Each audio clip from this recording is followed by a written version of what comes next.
Bismillahirrahmanirrahim. Assalamualaikum warahmatullahi wabarakatuh. Selamat malam, salam sejahtera untuk kita semuanya. Yang kami hormati Bapak Ibu peserta PKN 2 Badan Diklat Daerah Istimewa Yogyakarta. Izinkan saya untuk memfasilitasi Bapak Ibu menyampaikan terkait dengan agenda 1, yaitu mengelola diri. Bapak Ibu yang kami hormati, izinkan saya untuk memperkenalkan diri terlebih dahulu. Nama saya adalah Uli Sulistianto. Saya adalah Widyaswara Badan Diklat Pemerintah Daerah Istimewa Yogyakarta, yang mana nomor HP saya adalah 081 364 515 393. Kemudian alamat email saya adalah azura.sulis@gmail.com. Bapak Ibu yang kami hormati, terkait dengan pelatihan kepemimpinan nasional tingkat 2, ada 4 agenda yang mana saya akan menyampaikan terkait dengan agenda 1, yaitu agenda mengelola diri. Untuk agenda 1 terdiri dari 2 mata pelatihan. Yang pertama adalah integritas kepemimpinan, kemudian yang kedua adalah energi kepemimpinan. Bapak Ibu yang kami hormati, dalam rangka workshop PKN tingkat 2, di sini kami akan menyampaikan terkait dengan integritas kepemimpinan.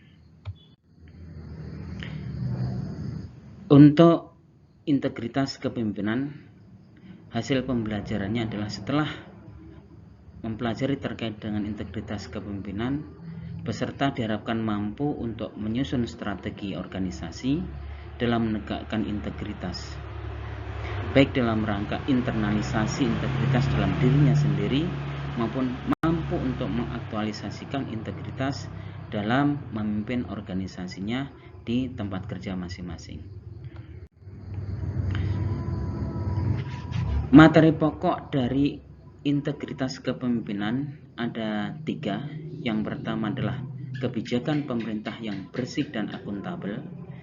Kemudian yang kedua adalah tantangan dan risiko penegakan integritas dalam penyelenggaraan pemerintah yang bersih dan akuntabel.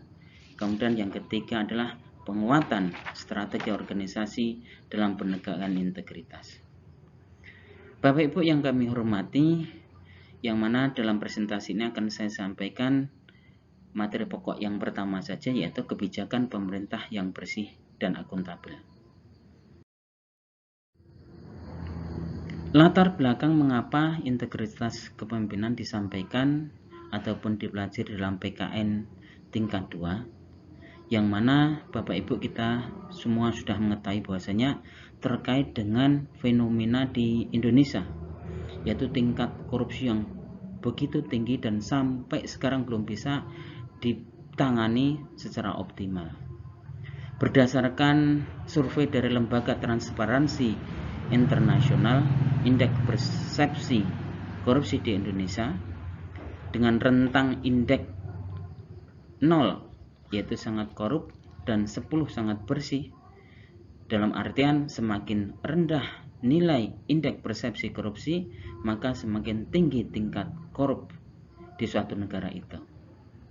Bisa kita ketahui bahwasanya pada tahun 2018 indeks persepsi korupsi Indonesia pada skala 3,8. Kemudian 2019 pada nilai ataupun pada skala 4,0. Kemudian pada tahun 2020 IPK turun menjadi 3,7. Kemudian terakhir 2021 indeks persepsi korupsi Indonesia mencapai 3,8. Yang mana Bapak Ibu pada tahun 2019 itu sebenarnya terjadi kenaikan dari tahun 2018, yaitu dari 3,8 menjadi 4,0. Tapi pada tahun 2020 menjadi turun 3 digit, yaitu 3,7. Pada tahun 2019 Indonesia berada pada tingkat 85 dari 180 negara. Kemudian pada tahun 2020 dan dengan IPK 3,7, Indonesia pada tingkat 102 dari 180 negara.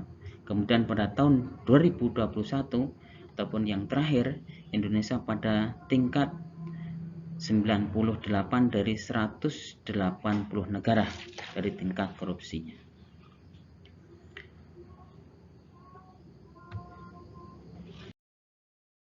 Bapak Ibu yang kami hormati, begitu luar biasa nih, dampak dari korupsi yang ditimbulkan oleh para koruptor-koruptor tersebut.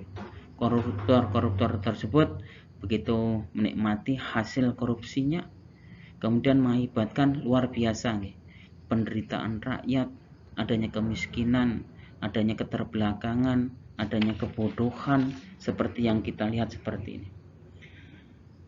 Dari data KPK sepanjang 2001 sampai 2012, akibat dari korupsi tersebut negara dirugikan sebesar 168 triliun Bapak Ibu, yang merupakan estimasi total biaya eksplisit praktek korupsi. Sementara berdasarkan pengadilan hanya 15 triliun saja yang dikembalikan, sehingga masih tersisa 153 triliun, yang mana itu merupakan beban negara, yang merupakan juga beban masyarakat yang ditanggung oleh kita semuanya. Itu Bapak Ibu yang mendasari mengapa integritas disampaikan di PKN tingkat 2 ini. Sehingga untuk mencegah terjadinya korupsi yang merupakan extraordinary crime, maka tidak lain adalah dengan menumbuhkan rasa integritas di dalam tubuh semua warga negara, terutama bagi pemimpin-pemimpin bangsa. Integritas sendiri merupakan kesesuaian antara hati dan ucapan, serta tindakan, atau dalam bahasa agama lebih dikenal dengan istilah munafik, yaitu bagi orang-orang yang tidak sesuai dengan apa yang dikatakan dan apa yang dia kerjakan ataupun perbuatannya. Integritas menjadi indikator pertama yang harus dimiliki oleh setiap ASN, karena dengan integritas itulah nanti akan muncul akuntabilitas, akan muncul kejujuran, serta akan muncul profesionalisme. Bapak Ibu yang kami hormati, pada tahun 2013 Fredrik Galtung memformulasikan dengan integritas organisasi itu merupakan perpaduan antara akuntabilitas ditambah dengan kompetensi ditambah dengan etika, yang mana perpaduan ini tanpa adanya korupsi. Karena dari sini bisa kita lihat bahwasanya integritas berbanding terbalik dengan korupsi. Semakin tinggi korupsi, maka integritasnya semakin rendah. Atau dengan kata lain, semakin rendah korupsinya, maka integritas organisasi tersebut semakin tinggi. Bapak Ibu yang kami hormati, karena bahayanya korupsi yang luar biasa tersebut, maka pemerintah sampai mengeluarkan beberapa regulasi terkait dengan korupsi tersebut, untuk mencegah korupsi tersebut. Yang pertama adalah Undang-Undang RI tahun 2028 tahun 1999, yaitu tentang penyelenggaraan negara yang bersih dan bebas dari KKN. Kemudian pada tahun 2020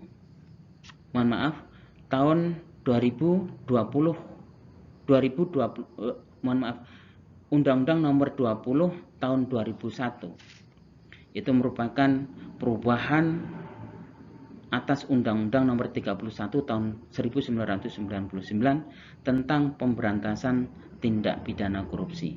Kemudian pada tahun 2002 pemerintah juga mengeluarkan Undang-Undang RI nomor 30 tahun 2002 tentang Komisi Pemberantasan Tindak Pidana Korupsi.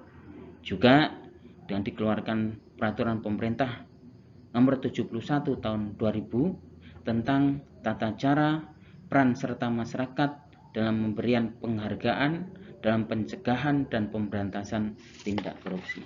Inilah Bapak Ibu dasar hukum regulasi-regulasi untuk mencegah tindak korupsi.